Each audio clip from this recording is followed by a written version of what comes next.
करते थे जागते रहो जागते रहो। अब चौकीदार पूरे हिंदुस्तान के सरकारी बैंकों का पैसा अमीरों को दे के कहते हैं भागते रहो भागते रहो भागते रहो। हम तो सोचे थे चौकीदार निकलेगा चौकन्ना, ये निकला बिल्कुल निकम्मा। और आज मोदी साहब जाने जाएंगे पकौड़ा योजना और भगौड़ा योजना के लिए, और खुद भगौड़े हो गए, मुद्दों से भाग रहे हैं।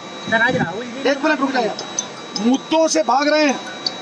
अब 2 करोड़ नौकरियों की बात नहीं होती, अब गंगा साफ करने की बात नहीं हो रही, उन 364 संकल्पों की बात नहीं हो रही, 15 लाख रुपए जो गरीब की जेब में डालने थे उनकी बात नहीं हो रही।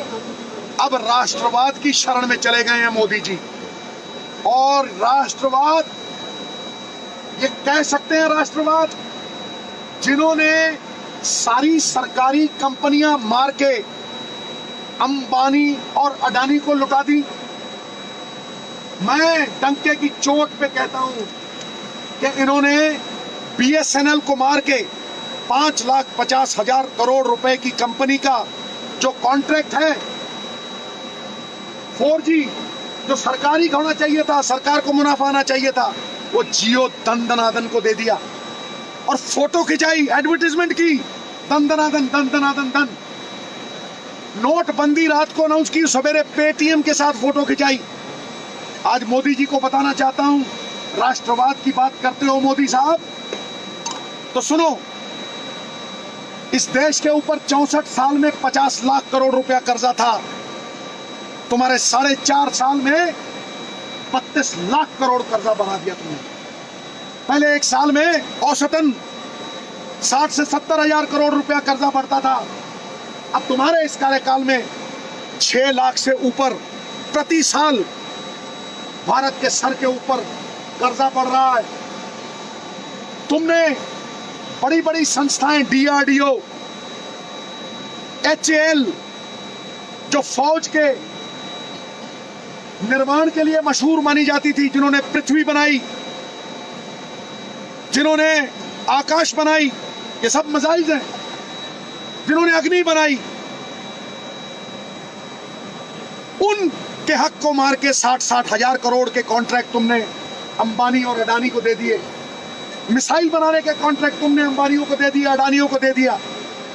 तुमने इनको 1240 एकड़ जमीन 40 करोड़ की थी सीमेंट प्लांट लगाने के लिए, और इन्होंने 5,000 करोड़ की बेच दी बगैर सीमेंट प्लांट लगाए।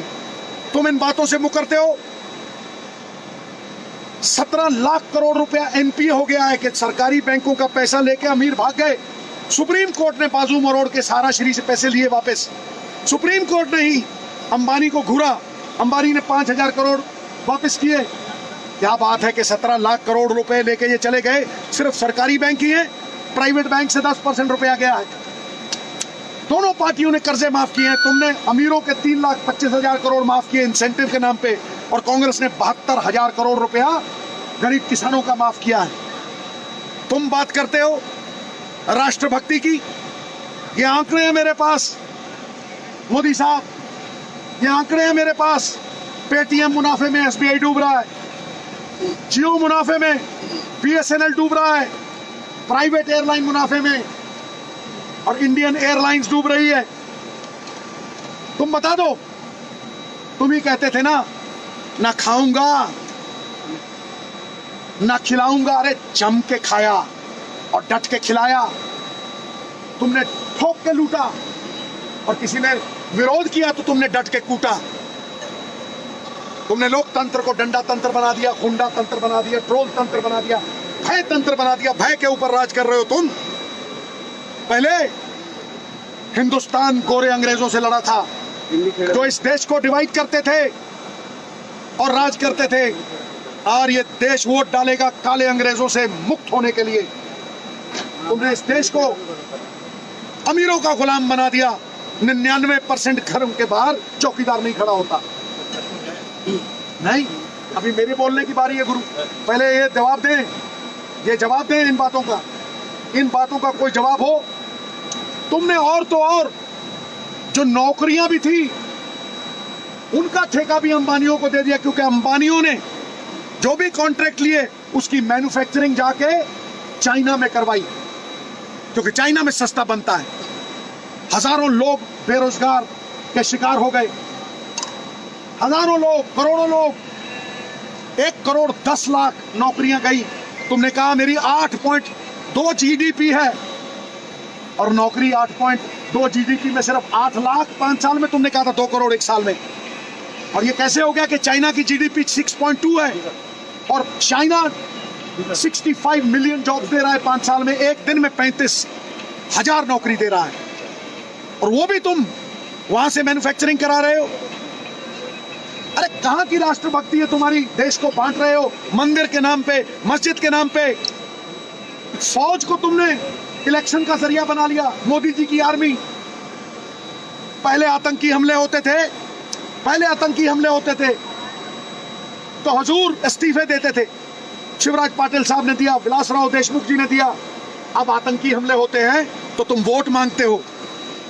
क्या ये तुम्हारी राष्ट्रभक्ति है? आओ मोदी साहब, मैदान में आके लोगों को भटकाओ मत, मुद्दों से परे मत करो, आके रोजगार की बात करो। न मंदिर की बात हो, न मस्जिद की बात हो, प्रजा बेरोजगार है। पहले निवालों की बात हो, किसान की पगड़ी की बात हो, औरत के सम्मान की बात हो, गरीब की रोटी की बात हो। ना राम मिला, ना रोजगार मिला, हर गली में मोबाइल चलाता हुआ एक बेरोजगार मिला। और आज मैं डंके की चोट पे आपको कह रहा हूं, तुझे फकीर कहूं या गंगा, तुझे फकीर कहूं या गंगा, तुझे भाषण वीर कहूं या दंगा। अरे तेरे रूप अनेक हैं भैया, तू बहरूपिया रंग बिरंगा। बहरूपिया हो, मुखौटा उतर गया है, पूरे ब्रह्मांड में शोर है कि जमीन पे ही नहीं, आकाश और पाताल में भी चौकीदार चोर है। मिसाइलों का तुमने ठेका इनको दे दिया है, जमीनें तुमने बेच डाली, बैंक तुमने लूट डाले, सरकारी कंपनियां तुमने बंद कर दी, और अब तुम राष्ट्रवाद की शरण में जाते हो। भक्तों को लगता है कि 2014 के पहले हिंदुस्तान था ही नहीं। एक रेलवे स्टेशन था और एक चाय की दुकान थी। मोदी जी ने खोद के निकाला हिंदुस्तान। जब तुम पैदा नहीं हुए थे तो संविधान रच दिया था अंबेडकर साहब ने। जब तुम चड्डी में थे मोदी साहब, तो यान चले गए थे अंतरिक्ष में, भाखड़ा डैम बन गया था, ग्रीन रेवोल्यूशन आ गई थी, व्हाइट रेवोल्यूशन आ गई थी। बंद करो अपना कूड़ प्रचार और ना जाओ अब तुम शरण में राष्ट्रवाद के, क्योंकि तुम राष्ट्र विरोधी हो, राष्ट्रभक्त किसी तरह से भी नहीं हो तुम। भाई साहब ये बताएं कि राजीव गांधी ने